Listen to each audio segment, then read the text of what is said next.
Hola, ¿qué tal? Bienvenidos a una nueva entrevista en RT. Hoy nos acompaña una persona que es el símbolo de la búsqueda de la identidad, de la lucha y la perseverancia por encontrar la verdad. También un reflejo de lo que sucedió hace más de 30 años en la República Argentina, cuando se instauró una dictadura militar. Nos acompaña Victoria Montenegro. Victoria, muchas gracias por este tiempo con RT. No, gracias a ustedes. Victoria, ¿cómo le podrías explicar a quien no conoce nada de la historia argentina qué fue lo que sucedió entre 1976 y 1983?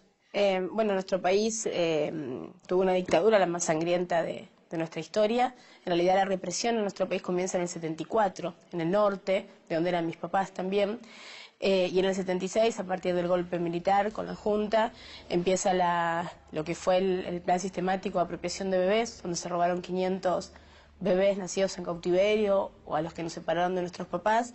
Hicieron desaparecer a 30.000 militantes políticos, la mayoría de ellos chicos muy jóvenes y grandes cuadros políticos, ¿no? Que eran personas que militaban socialmente, políticamente. En las agrupaciones más fuertes fueron Montoneros y ERP. Mis papás militaban en el ERP.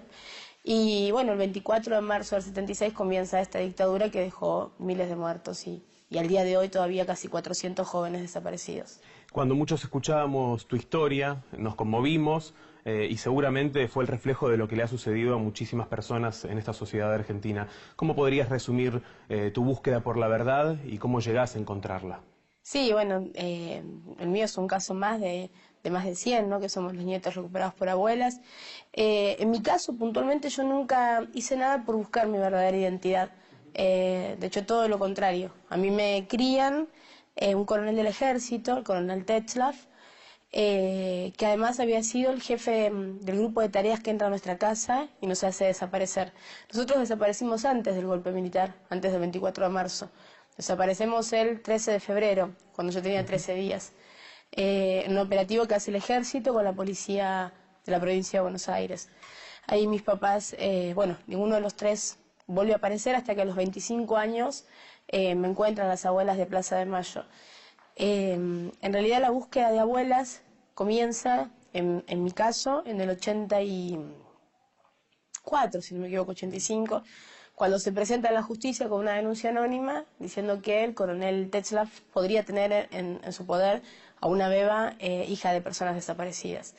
En nuestro país, además de la dictadura que fue cívico-militar, porque ayudaron mucho los civiles, de hecho pusieron los medios necesarios para que se lleve adelante, también la justicia jugó un rol muy importante porque entregaron bebés en adopción sabiendo que tenían familia que los estaba buscando, y en el caso de Tetzlaff, el mío puntualmente, lo ayudó a dilatar la causa durante muchísimos años, en más de 15 años.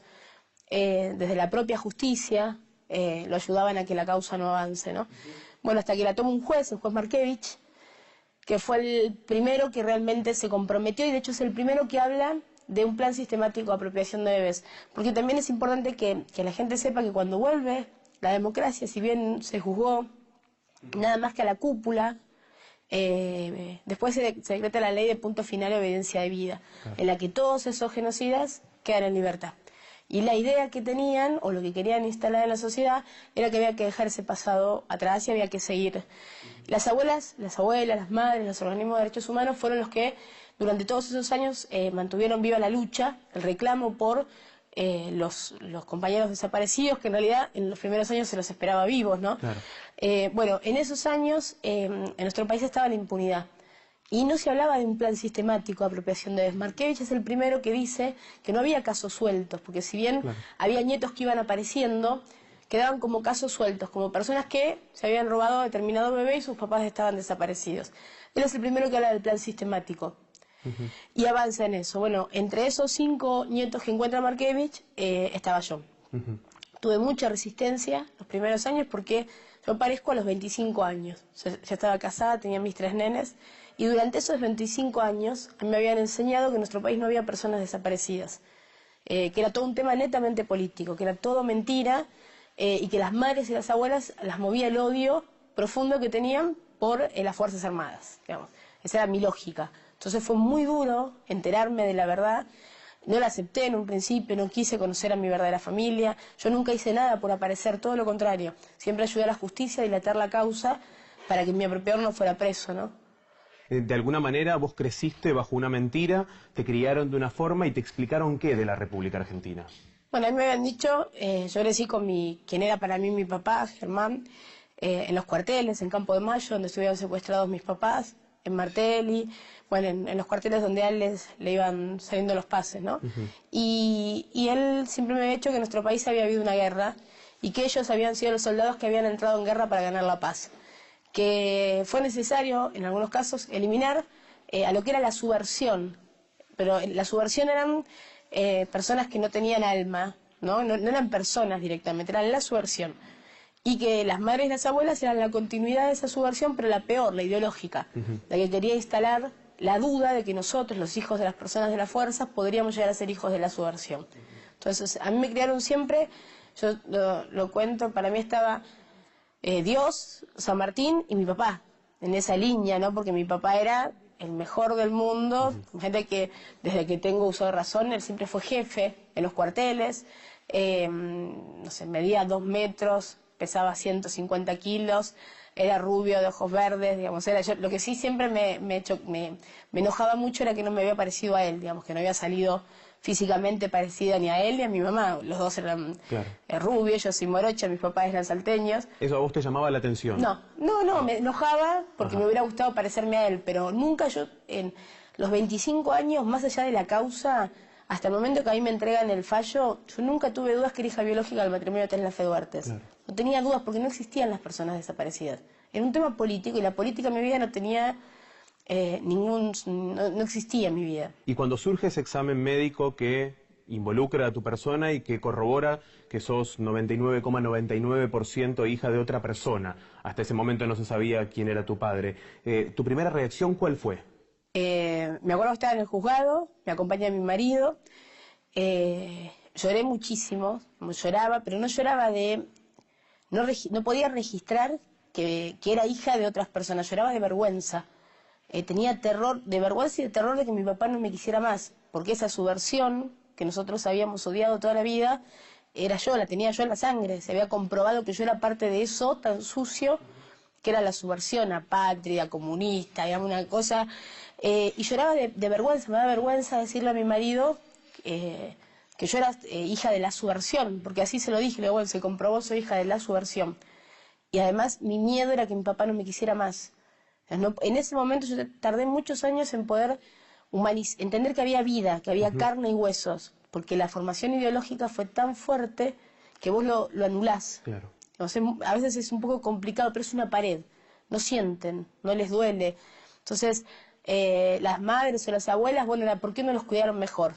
¿Yo qué culpa tengo? Que ahora aparecen a contarme esta historia. Si yo tengo una vida, tengo una familia, mi familia es una familia de bien, acá se usa mucho decir la gente de bien, un hogar constituido, mi marido, mis hijos. Fue muy difícil porque tenía muy naturalizada en mi vida el odio.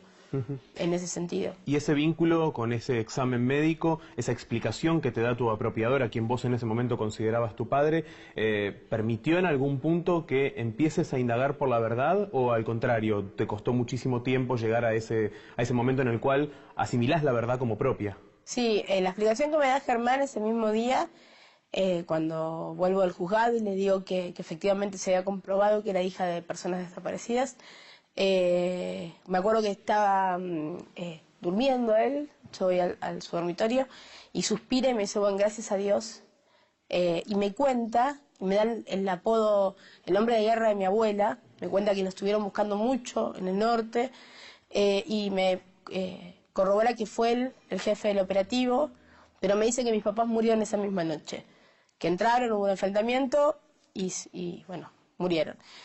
Y que lo único que él siempre había querido era salvarme la vida. Y yo en ese momento se lo agradecí, ¿no? Le entendía, que le dije gracias porque vos sos como un ángel que tiene el amor de criar al hijo del enemigo como propio, pero lo veía como un acto de amor. Claro. Estaba muy instalado, me tardé muchos años. Germán muere en el 2003, Mari muere hace 2 años, y yo recién aparezco en el 2000, recién a partir del 2008 empecé a presentarme como Victoria, porque aún con mi documento que decía mi verdadera fecha de nacimiento, mi número, yo seguía firmando como María Sol Teslaf y me seguía presentando como María Sol Teslaf. ¿Y qué elementos te ayudaron a encontrar la verdad y a asimilarla como propia? Digo, es un proceso muy largo, no debe ser fácil, más teniendo en cuenta esta adoración que vos tenías por quien era tu apropiador. Es muy complejo poder explicar, porque es toda tu vida, en mi caso, bueno, 25 años, con una formación, como te dije, ideológica muy fuerte, con un amor profundo por quienes para vos son tus papás, y con una realidad de lo que había del otro lado, que en realidad era tu lado de la vida, de mucho miedo, ¿no? De mucho miedo a la subversión, a las madres, a las abuelas. Siempre me decían que las madres, que cuando los chicos venían abuelas, les lavaban el cerebro y pasaban a ser irrecuperables. Entonces, acomodar todo eso, además con la formación que yo ya le estaba dando a mis hijos. Decirle, bueno, tu abuelo es un soldado, porque Teslaf estuvo preso previamente con una prisión preventiva en el 98, y Gonzalito, el mayor, me decía, bueno, ¿por qué el abuelo? ¿Qué le pasó al abuelo? Y era decirle, bueno, el abuelo lo persiguen porque fue un soldado que luchó por la patria. Y ahora los montoneros, digamos, o sea, los subversivos van porque odian a buscar a aquellos soldados. Y toda esa mentira que yo realmente creía, había que reordenarla con la verdad, con que se había comprobado que era hija biológica de mis papás, pero acomodar, entender que a mí me pasaba, decía, yo soy hija de la subversión. Tardé 2 años y me presentaba como hija de la subversión. Y era eso, no había nombre, no había cuerpo, era la subversión. Después, a los 2 años más o menos, empecé a decir soy hija de subversivos, hija biológica de subversivos. Que es horrible, pero que en ese proceso es un cambio porque el subversivo es como si ese cuerpo empezara a tomar un poco de forma, ¿no? Y después empecé a decirle Toti, que era el apodo de mi papá, y mi mamá, pero siempre mamá y papá a mis apropiadores. Y recién, alrededor del 2008, porque ya venía abuelas, porque conozco otros hijos, otros nietos, pero siempre a la distancia, ¿no? Empecé a entender que no podía, que no tenía 2 mamás y 2 papás, que tenía una sola mamá y un papá que eran mis verdaderos padres, a pesar de todo lo que sé, digamos que, por ejemplo, gracias al equipo argentino de antropología forense, pudimos probar hace casi 3 años que mis papás no murieron esa noche, sino que estuvieron en Campo de Mayo, que era donde operaba Teslaf, y mis papás fueron víctimas de los vuelos de la muerte, al menos mi papá, y pudimos encontrar su cuerpo, que estaba en Uruguay, apareció en mayo del 76 en las costas de Colonia, y bueno, recuperarlo, y ahí pude entender todavía, o mejor, lo perverso de todo, ¿no? Porque él me dijo que murieron esa noche y que los mató, y eso a mí me daba un poco de paz, de decir, bueno, en ese momento se acabó, no sufrieron, ¿no? Cuando aparece el cuerpo de papá entiendo que no, que los secuestraron, que los torturaron, que los tiraron vivos al río, digamos, que era todavía más perverso todo eso. Pero a pesar de todo, yo nunca dejé no siento odio hacia él, pero siento, digamos, hoy en la vida lo que me mueve es el amor por mis verdaderos papás. Nos detenemos un instante en el conocimiento de la historia de Victoria Montenegro. En minutos nada más regresamos con más entrevista aquí en RT.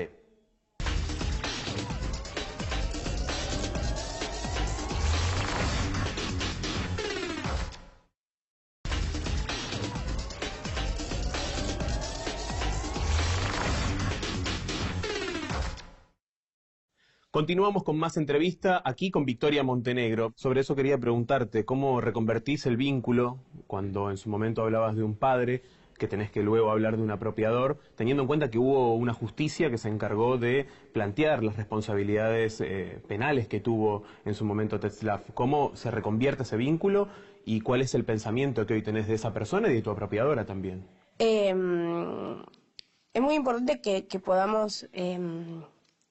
y nos pasa siempre, nosotros damos muchas charlas en los colegios con los chicos y a veces es difícil porque lo que pasó en nuestro país en los últimos años, en los últimos 10, 11 años en materia de derechos humanos, cambió definitivamente todo lo que pasaba cuando nosotros éramos jóvenes, ¿no? Entonces, en nuestro país estaban las leyes de impunidad. Por ejemplo, Teslaf, por mi apropiación, donde se comprueba que de hecho participó en la desaparición de mis papás, porque hay un marino que cuenta que él mismo se lo reconoce, ¿no? Que habían asesinado a mis papás, que se había quedado conmigo. A pesar de todo eso, la justicia lo condena a 8 años de prisión. Y la Cámara de San Martín, a la que voy yo a pedir por él, le reduce la pena a 4 años y 3 meses. Hoy las causas, las condenas por las apropiaciones, porque se entienden como crímenes de lesa humanidad, son de cadena perpetua. Y tenemos la posibilidad, yo en esto de poder tener juicios por la verdad, yo todo lo que había hecho en la vida antes de declarar en el plan sistemático fue como María Sol, y para que el asesino de mis padres tuviera todos los privilegios que cualquier delincuente común no tiene, ¿no?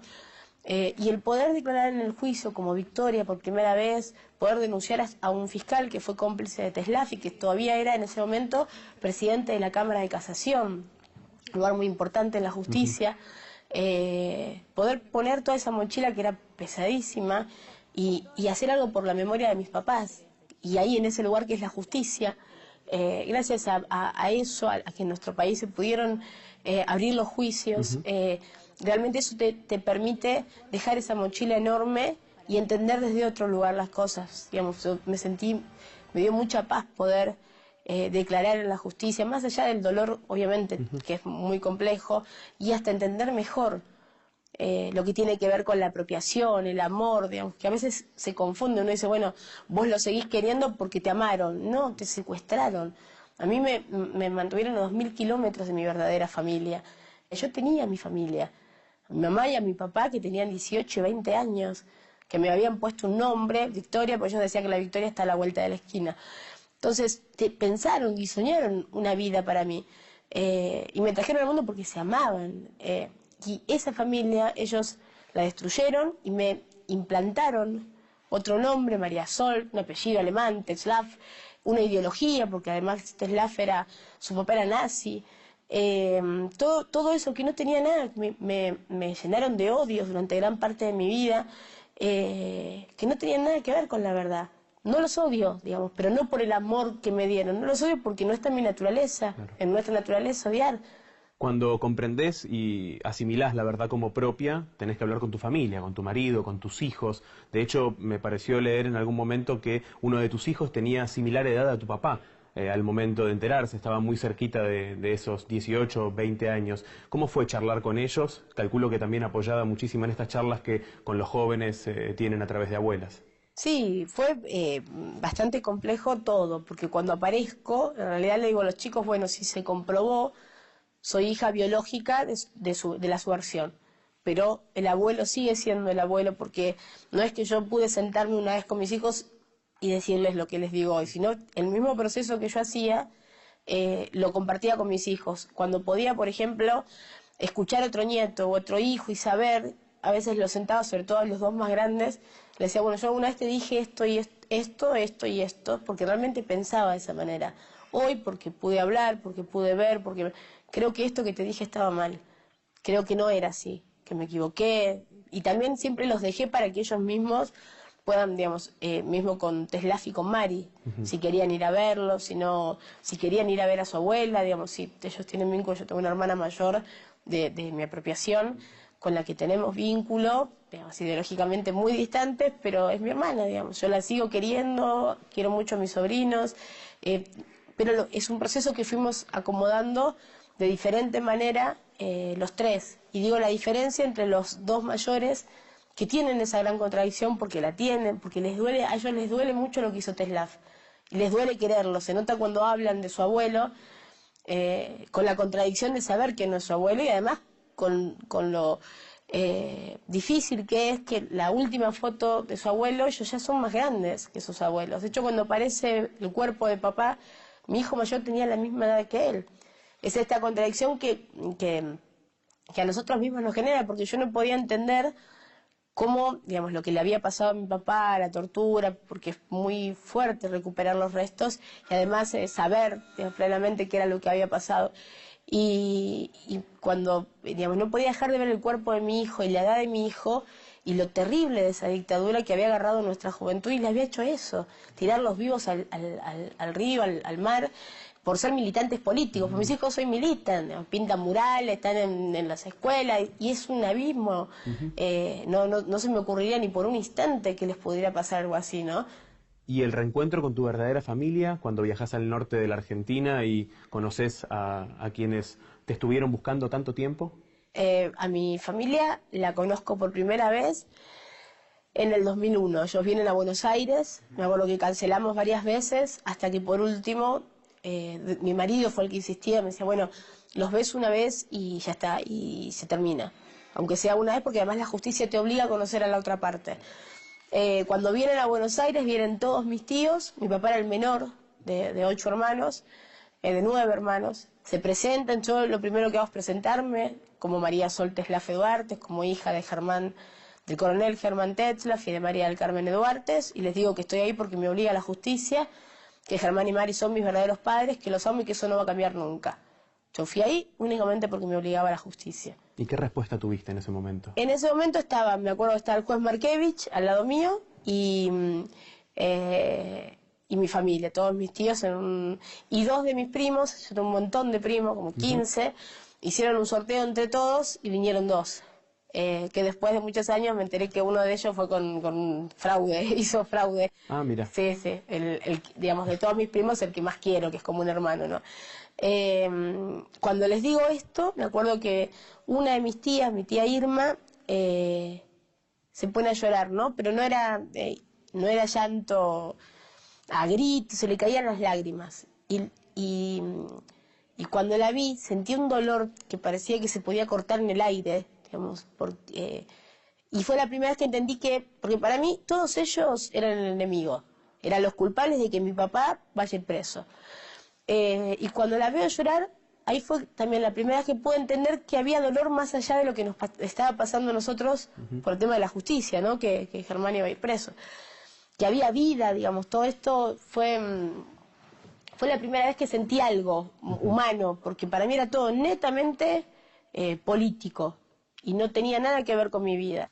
Lo que pasa es que en mi familia hay gente sumamente querible. Es difícil no quererlos porque es gente buena, es gente maravillosa y el cariño. Yo me acuerdo que si hubo algo que me impresionó mucho y era que bajamos del micro, en ese momento los nenes tenían 8 años, más o menos 9 años, el mayor, ¿no? Y íbamos por la calle, no había nadie porque llegamos a la hora de la siesta, en los pueblos interior no hay nadie, y vienen 2 nenas gritando por la calle, corriendo, tía, tía, tía.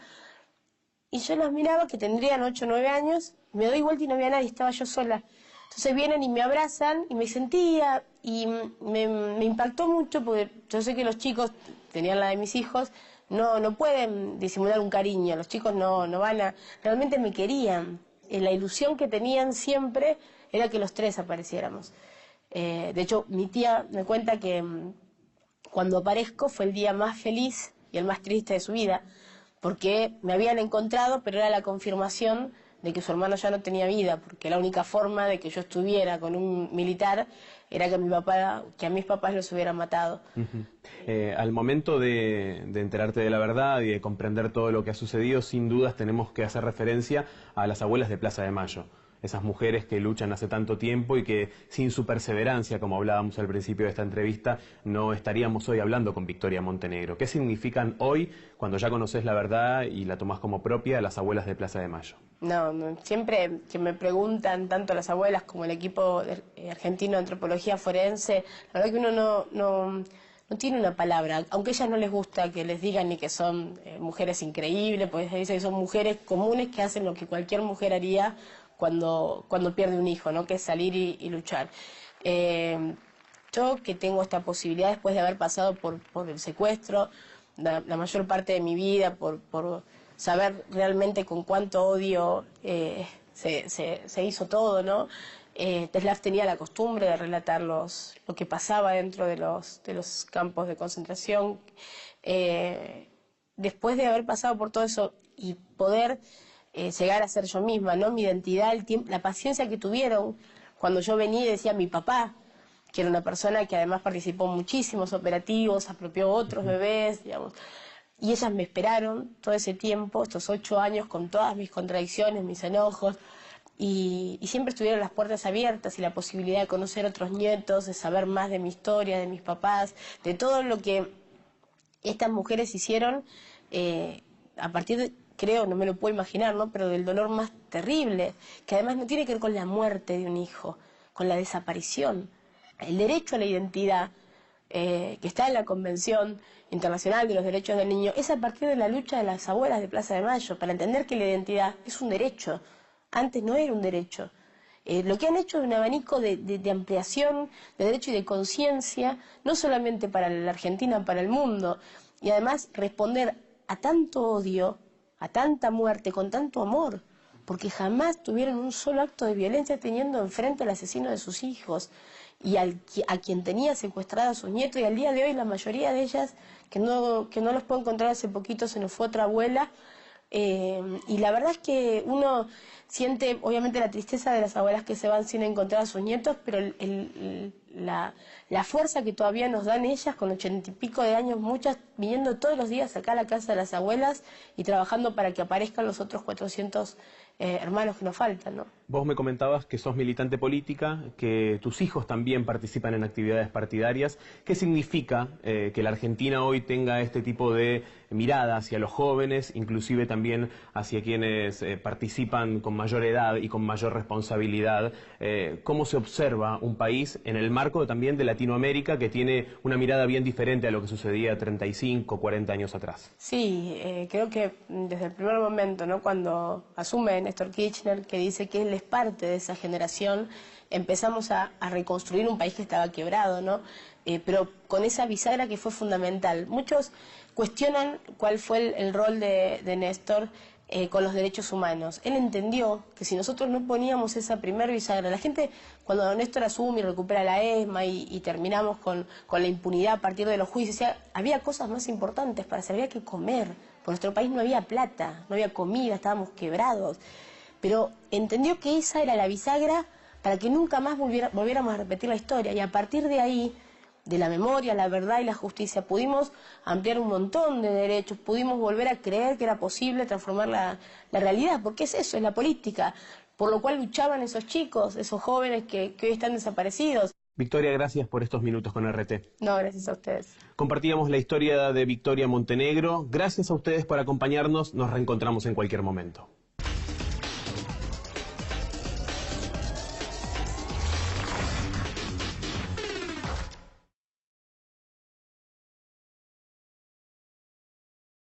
Militar con la Junta, empieza lo que fue el plan sistemático de apropiación de bebés, donde se robaron 500 bebés nacidos en cautiverio o a los que nos separaron de nuestros papás, hicieron desaparecer a 30.000 militantes políticos, la mayoría de ellos chicos muy jóvenes y grandes cuadros políticos, ¿no?, que eran personas que militaban socialmente, políticamente. En las agrupaciones más fuertes fueron Montoneros y ERP, mis papás militaban en el ERP.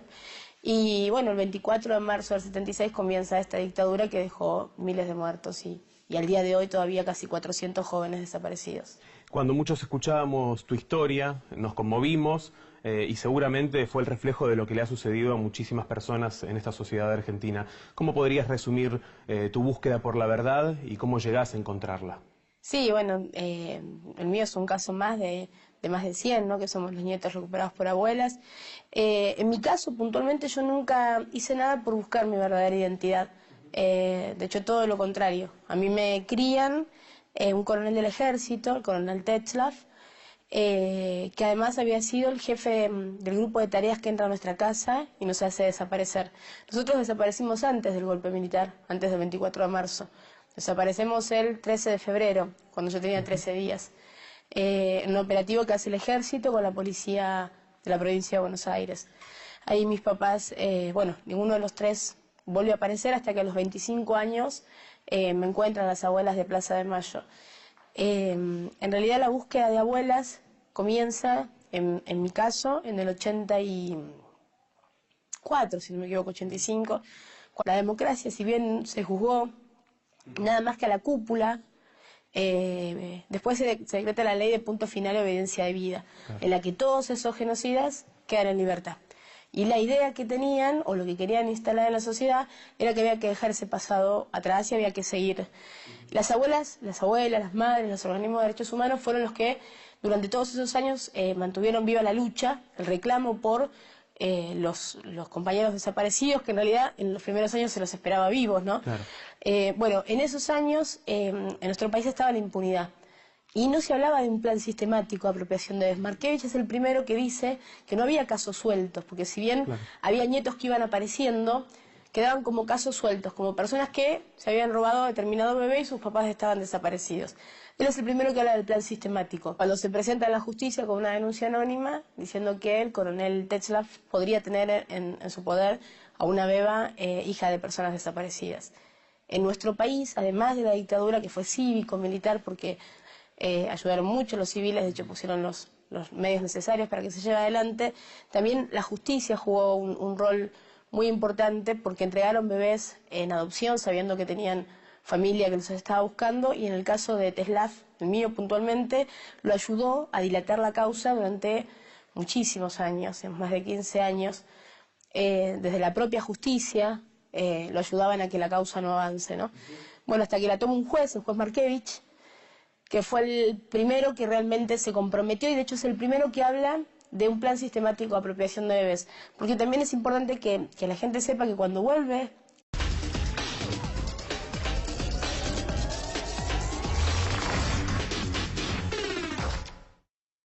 Hola, ¿qué tal? Bienvenidos a una nueva entrevista en RT. Hoy nos acompaña una persona que es el símbolo de la búsqueda de la identidad, de la lucha y la perseverancia por encontrar la verdad. También un reflejo de lo que sucedió hace más de 30 años en la República Argentina, cuando se instauró una dictadura militar. Nos acompaña Victoria Montenegro. Victoria, muchas gracias por este tiempo con RT. No, gracias a ustedes. Victoria, ¿cómo le podrías explicar a quien no conoce nada de la historia argentina qué fue lo que sucedió entre 1976 y 1983?